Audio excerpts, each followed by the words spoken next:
கடுமையான உழைப்பின் காரணமாக இந்த தொகுதியை வளமான தொகுதியாக நீங்கள் மாற்றியிருக்கிறீர்கள் என்று நான் அவரிடத்திலே பாராட்டுதலை பெற்றிருக்கிறேன்.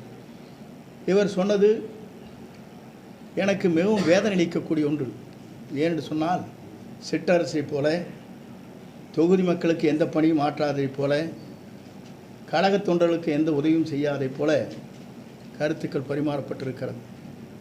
எத்தனை பேர் ஒன்றிய சேர்மனாக, நகர்மன்ற தலைவராக, அதே நேரத்தில் வழக்கறிஞர் உடைய சட்ட நிபுணர்களாக நியமிக்கப்பட்ட வரலாறும் இந்த தொகுதியில் இருக்கிறது. ஊராட்சி மன்ற தலைவர்களாக இன்றைக்கு அவர்கள் எங்கு வேண்டுமானாலும் செல்லலாம். அது ஜனநாயகம் முறைப்படி அவர்களுக்கு அவருடைய கருத்துக்களை பரிமாறுவதற்கு அவர்கள் எங்கு வேண்டுமானாலும் சென்று எங்கு வேண்டுமானாலும் சென்று கருத்துக்களை பரிமாறலாம். ஆனால் குறை சொல்வதற்கு முன்னால் இவர் என்ன செய்தார் என்று சொன்னால், இவருடைய மாமன்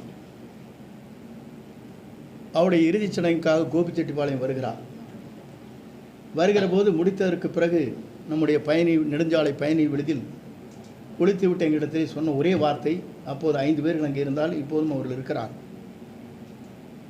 ஏன்னா எல்லா பணத்தையும் உங்கள் தொகுதியிலே கொண்டு கொட்டிட்டீங்க போல் இருக்குது, ரோடெல்லாம் பார்த்தா நானே எடப்பாடியிலே இப்படி இல்லைன்னு சொன்னார்.